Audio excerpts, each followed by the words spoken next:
Thank you. Okay, well, we have our full panel here and we're just a minute past the halfway through the hour. So we'll kick things off and get started. And as people join, they will, join in when we get to our panel questions. I'm also recording this session in case there's anybody who isn't able to watch live, they can catch the replay. So I'm really excited. This is the third out of fourth live speaker series that we have that the Learning and Development team is hosting. And the entire series is focused on all remote communication strategies. We've had 2 series so far. No, I'm sorry, we've had 3 series so far. We had Lorraine Lee from Prezi come talk about video presentation skills. We had Maria Moss talk about text-based communication, and we also had Lavinia Medintu come talk about career development and all remote. And today we are talking about cross-cultural communication in an all remote workspace. And I'm really excited that we're doing something a little different for this session, and we have a group of internal panelists who are here to just talk about their own experience with cross-cultural communication, both at GitLab and also in jobs and experiences that they've had before their time at GitLab. So if you've never been to a live speaker series before, I do this little introduction as people are joining to make sure people get here before we actually get started. And in a minute, I'm going to ask each of the panelists just to give a quick introduction of their names, their roles at GitLab, and where they're located. After we do the quick introductions, I'll go through 3 panel questions. And if you want to follow along, the questions are in the agenda. And I'll just ask each panelist to respond to the questions. We don't have a specific panel order, so panelists, whenever you want to jump in and respond, that's great. And if you don't feel like you have a response to one of the questions, it's fine to pass along. As we're going through the panel questions, for everyone who's in attendance of the call, if you have any questions that you want the panel to answer afterwards, you can add them to the bottom of the agenda in the team member questions section. I'll also add, I said at the beginning of the call, but since a few more people have joined, Emily Mowry was going to be on our panel this morning, but something came up for her last minute. So she let me know this morning that she couldn't be here today. So yeah, we have 3 great panelists, and I'm going to pass it over to them to do their introductions. And Liam, could I ask you to go first? Sure. So I'm Liam McNally. I've been with the GitLab for over 3 years now, and I'm currently a diversity, inclusion and belonging partner based in Australia, but I am an expat from London. Thanks, Liam. I can go next. So everyone, my name is Hila Chu. I'm the director of product growth. So I'm part of the broader product organization. I have been at GitLab for 2 years and 4 months, and I'm based in Orange County, California. And pass it over to Bartek. Actually, we were collaborators in growth team a while ago. So Bartek. Yeah, great to see you, Hila, and everyone else. My name is Bartek Marnane. I'm the VP of Incubation Engineering, a relatively new engineering department. And I've been at GitLab for 3 years. I'm based in Sydney, Australia. Wow, great. I'm just realizing now how much GitLab tenure our whole panel has, which I think is a happy accident and really great result, because I'm excited to kind of hear how your view of this cross-cultural communication has kind of changed since you've been here, because GitLab has changed so much in 3 years. So I'm even more excited now. Cool. Okay, so I'll ask this first question. And like I said, whatever panelist wants to kick us off, you can just feel free to unmute and go ahead and answer. So in your experience, how have team members' individual cultures and the GitLab company culture combined? What parts of an all-remote workspace might make it easy or difficult to incorporate an individual's culture with the company culture? All right, I'll kick off then. I think Firstly, I wanted to say that one of the most rewarding parts of the job for me is to learn about the different cultures for the people that I interact with. It's an immensely enjoyable benefit about being part of GitLab, and a lot of my calls with colleagues is always about trying to understand the areas that they're in, and what they're going through on a local level. And so how does GitLab's culture combine with individual cultures? I think the first thing to take a step back is our product itself serves such a diverse set of users from all around the world that having that representative range of cultures within our own team and the ability to contribute where we can helps with things like language, localization, wording, and phrasing. And at a personal level, it's forced a conversation, I think, for me personally, around making sure that I understand any inherent biases, and the training that we provide around that, I think, is incredibly valuable as well. So I think from my personal level, it's having that exposure and understanding and training around it has been really, really valuable. And at a company level, I think we're all the more better for having that set of diversity because it represents the users of our product as well. I'm happy to speak next. I think some of the sort of interesting things is how different so many different cultures can be, especially from a communication and work style perspective, and then seeing how that person can begin to flourish with the combined kind of GitLab way and also their kind of country way, and also kind of some noticing the difficulties and having to be able to coach on what the company way is as well. But I think it gives a lot more thought and process around what we do as a company when it comes to like handbook first and the like, where some countries culture is a little less, little more quiet, for example, and not so meeting heavy. Or some cultures have this really big ethos of if somebody tells you to do something, you go and do it, and you do it right away, and trying to kind of change the minds of that and kind of bring about this async work within those people is definitely something that's difficult, but also really great learning experience and listening experience as to why those cultures are there. Yeah, I think it's a great question, Samantha, to ask what part of our remote work make it easy or difficult. I definitely felt like one thing is to talk about like your company value those things. Those are the cultures, right? For GitLab, we have collaboration, we have iteration, results, all of transparency. A lot of times it's easy for those values or cultures to be just kind of terms or slogans. Especially in our remote environment. One thing I definitely felt like sometimes my team have done great work, or I work with someone from another team has done great work, but it's hard for others to see that, right? It's in our remote environment, it's very easy for this type of things to kind of go unnoticed.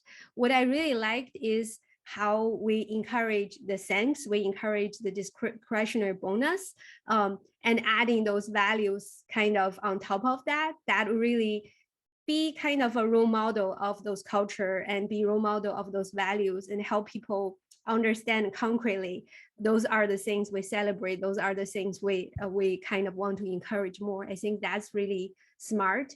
The other thing I will add is, in our remote environment, there need to be a lot of concrete effort to really understand each other, because it's one thing I know Bartek is in Australia, but I don't necessarily know what's going on every day, right? There are a lot of things going on nowadays everywhere. So there's no short of things going on everywhere. So I think having one-on-one, starting kind of talking with each other to understand each other's life, right? That's important.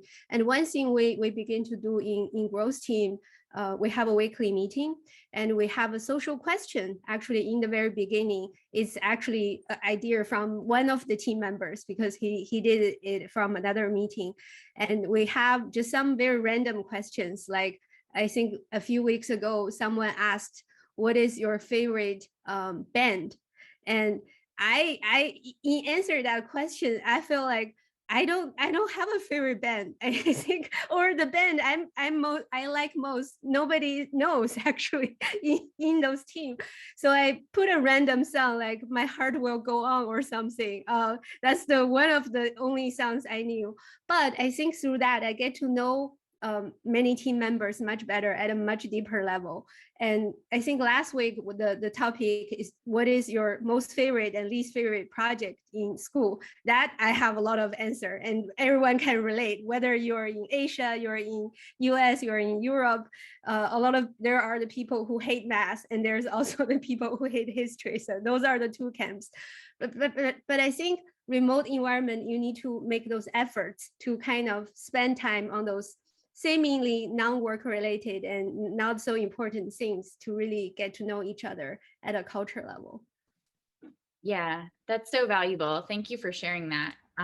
It's really kind of interesting to see like your three responses in talking about the influence that this culture has on our product, how it has on like how we work together, and then the reminder of like we need to be really intentional about this in an all remote environment. So thank you all for those answers. So I'm going to move on to the second question, which is about communication. And I'm wondering, at GitLab or in other work that you've done, have you seen the impact that culture has on management and communication styles? And I'd love if you could share like what this experience has been like for you. I'll jump in with a very quick experience, which is really around hiring.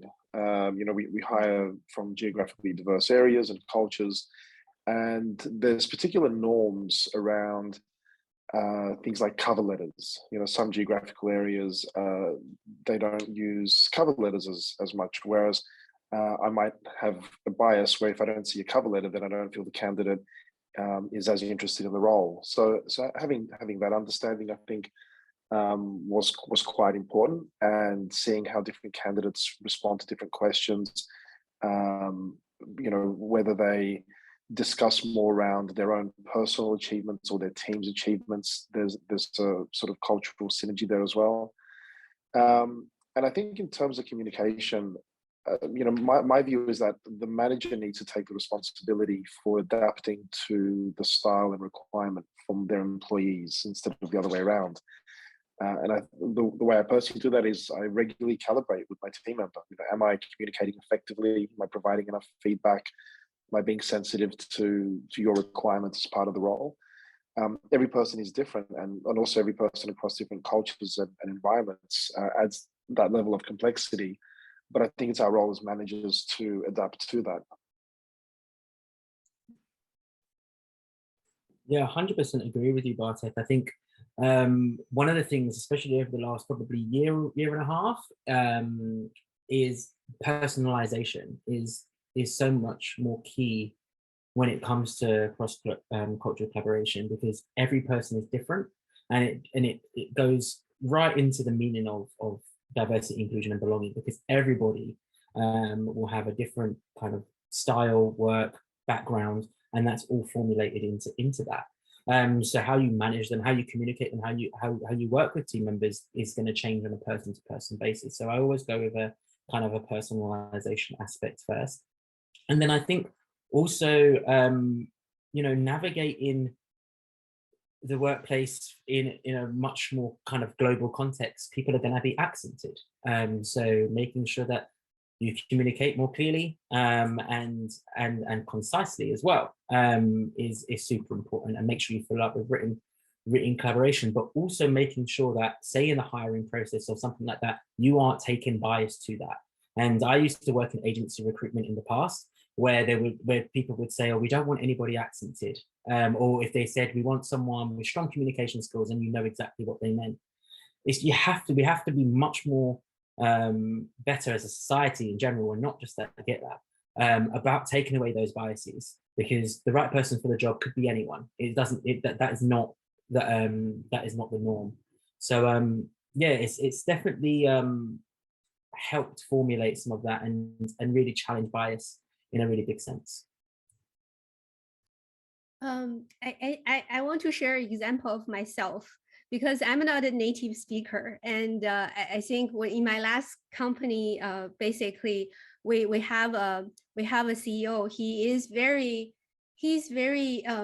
I would say specific about language. He is great with it, with messaging, branding. He's like very big on that. And one day he says, oh, this paragraph of ads need more finesse. And I didn't know what is that word. Like, to be very honest, I didn't know what is finesse. And I thought it's fitness, right? It's written wrong into finesse. And I had to Google to understand what it is. And I think my learning from that is I actually develop a style, have low level of shame in terms of something I don't understand, I will ask.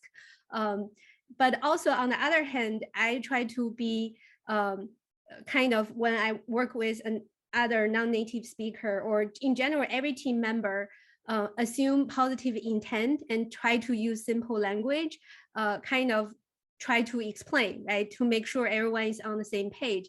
Because it's actually possible that some of the language, the terms you use is something the other person don't understand or don't understand fully, right? And it's possible his action or his response is because he didn't really understand that. So I think in an all remote and also cross-cultural environment, it's so important to assume positive intention. That I think that's just a big foundation I would add there. And then I would say, as a manager, right? I'm now as a manager, I'm an Asian kind of basic female. I would say a lot of my culture heritage, or how I grew up, is you need to be humble. You need to respect authority. You need to kind of not talk too much unless you absolutely have a really good point. So for me, actually, is be aware of that. But sometimes I need to overcome that as a manager. I need to be more assertive. I need to be more, I need to speak up more. So that's my personal experience. I'm sure, I think if we have some Asian team members, they may be able to relay some of that. So on the other aspect, if you work with Asian team members, be aware of that, because that's super helpful. They will so appreciate kind of your understanding.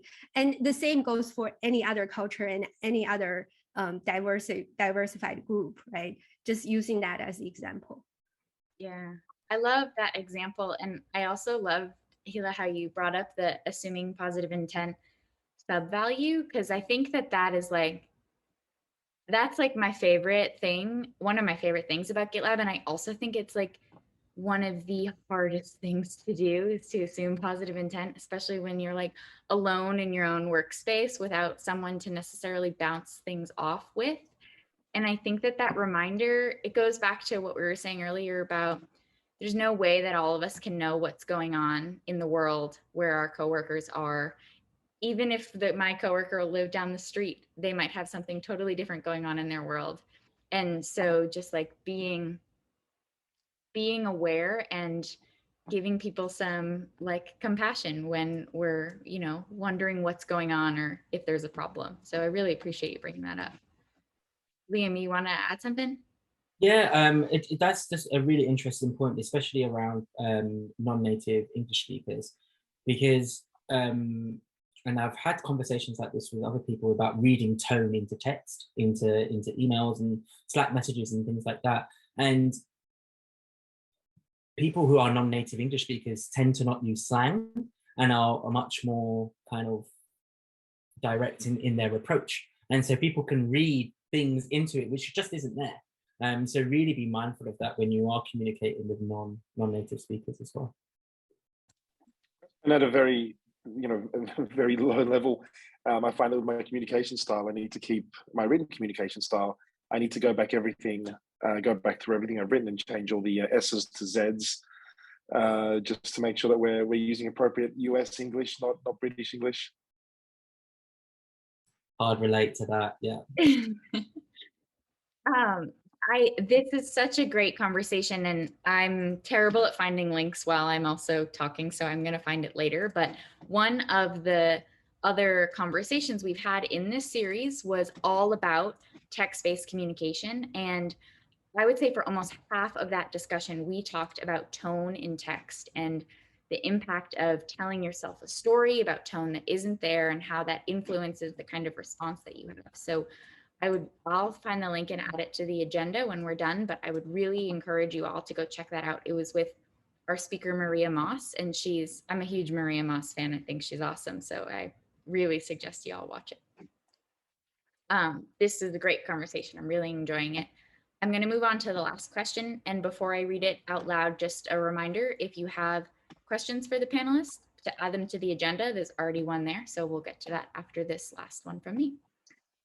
And so you all have kind of shared practices and things that you do, but I'll ask this question anyways to see if there's anything else you want to share. And the question is, how do you practice cultural awareness on an all-remote team? And you can take it like personally, like how do you personally practice it?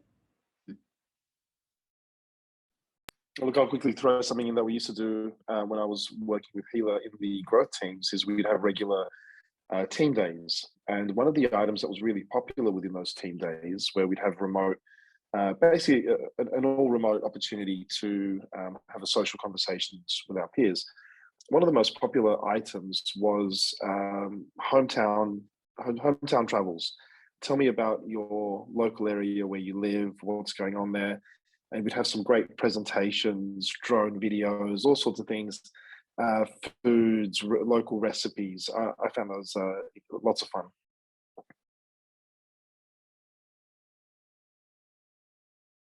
Yeah, I definitely kind of remember those, and there are also kind of a coach leading us to do exercise, and Bartek has lead us to do some dishes as well. Those are super fun. I think when I will again share some examples I've experienced myself at GitLab, and people are practicing that. I think I want to give them a shout out. So recently there are a lot of kind of Asian hate thing, and one day I just received a Slack message from one of the team member, Mike Pearls. He's in marketing team. He just said, Hila, I think those are nonsense. I totally support you.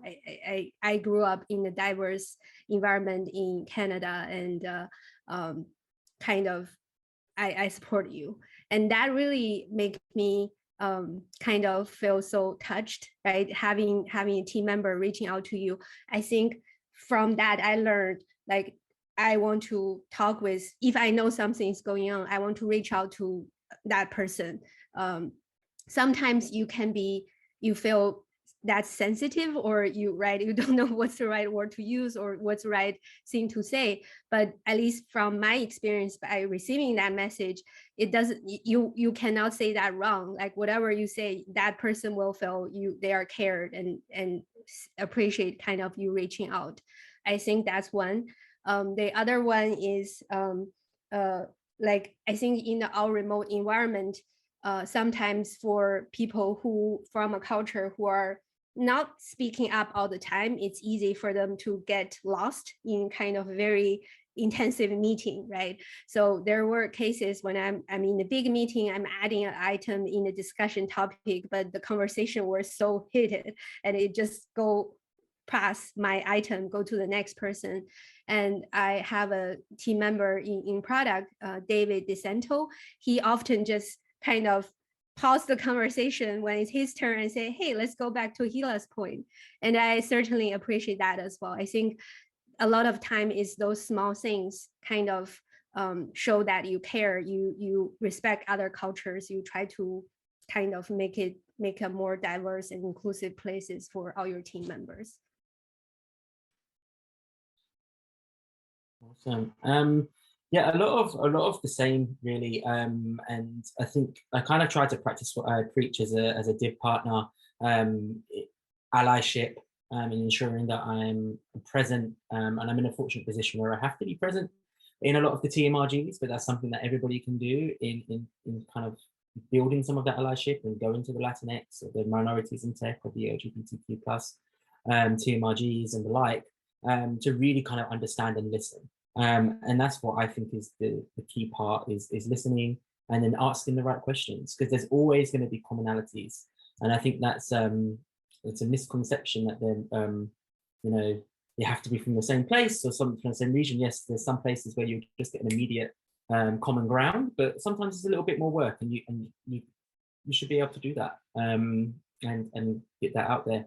But I think practicing allyship, practicing psychological safety is a really good start to being able to kind of build some more cultural awareness around that.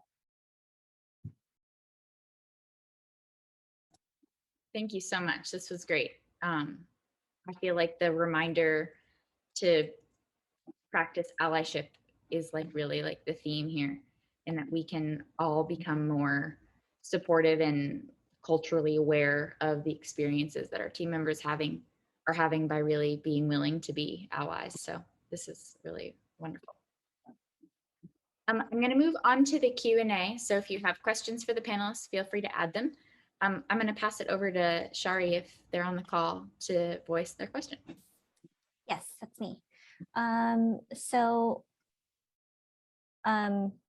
My question was, a big part of relationship building is developing a rapport with a person or set of persons, like finding a common interest or a commonality with them. What advice do you have for trying to learn or build a rapport with someone or a group that has a culture you have little exposure to, without sounding completely inept?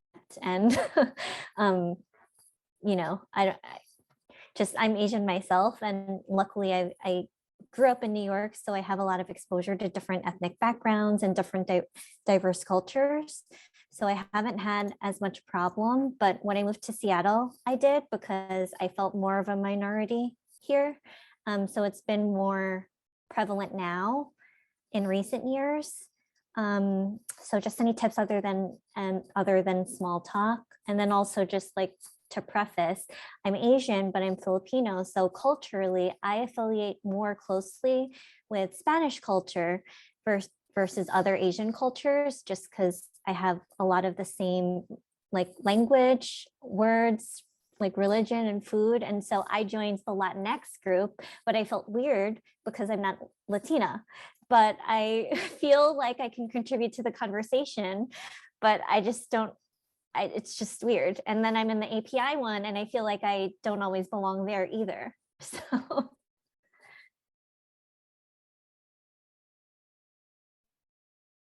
Look, that's a really interesting mix that you have there of cultures.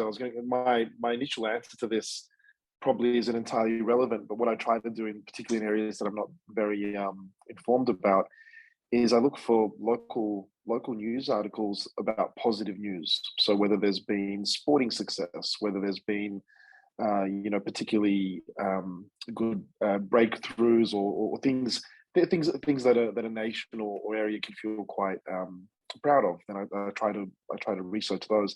But in your particular case, I would look at areas around San Diego, which I think that's where you mentioned you'd moved to.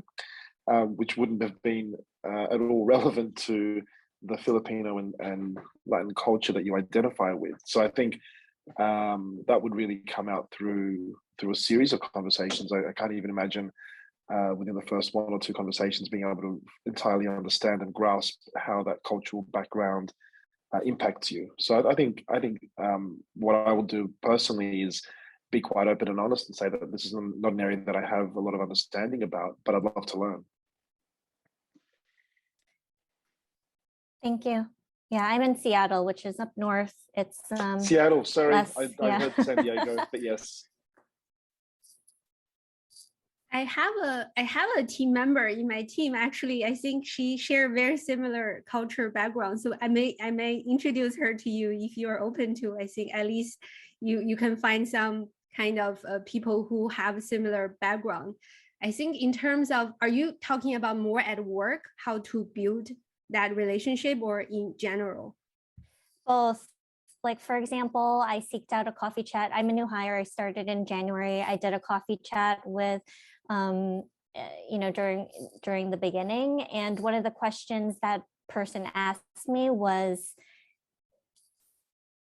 I don't think he intended it to be that way. It felt, I just felt off when he asked me, like, oh, am I in the beginning of my career? Or, how young am I? And I just felt that ageism isn't something I had to deal with, since I was on Wall Street when you had to justify being there on the trading floor. And so being in a casual setting, I'm wearing a t-shirt, I feel like now I have to be more, I don't know, maybe it's for the women's talk, but I just felt like I have to come to screen or be on the, avatar if I'm not dressed up properly. I feel. Yeah, I think that sounds like it's inappropriate to ask that team member, again, going back, assuming positive intention. I don't know whether that team member intended to to ask that, but that definitely make you feel uncomfortable.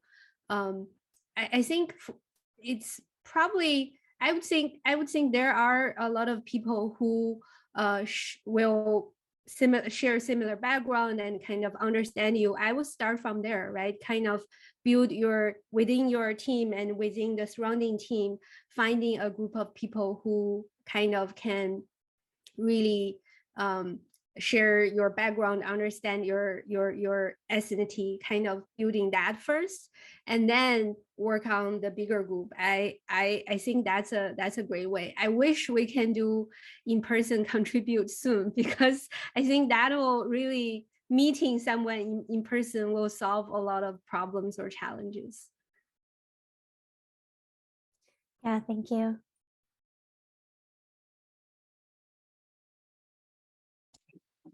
Thank you for sharing that, Shari, and being vulnerable. I know you mentioned 2 TMRGs that you're part of, and it sounds like you mentioned the women's one. You are always welcome to join the women's TMRG as well, if that feels like a place that you feel like you can connect with other people at GitLab. So I can follow up. I'm one of the co-leads of that TMRG, so I can make sure you have like the sign up information. Yep, I'm in that one. Thank you. Great. Cool. We have just about 10 minutes left on the calendar event. So I wanted to see if anyone has any last questions that they want to voice for our panelists before we wrap things up.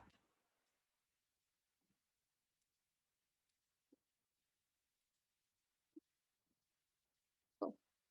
Well, I really appreciate you all being here. Thank you so much to our panelists. This was a really valuable conversation, and I'm excited to share it with other team members. I really appreciate all of you being willing to share vulnerable experiences that you've had about cultural communication and collaboration at GitLab, because I think that we all get better at this work when we share each other's experiences and are willing to be open and honest with people that we really don't even know besides sitting here on Zoom. So I really appreciate that from everyone. If you have any questions or you want to follow up after this, you can reach me in the Learning and Development Slack channel. And we're going to have one more speaker series as part of this series through Q1 happening in April. So I'll be sharing more information about that soon. So watch out for that in Slack. And otherwise, I hope you all have a wonderful rest of your day. And I hope to see you all soon. Thank you. Thanks. Bye. Thank you. Thanks.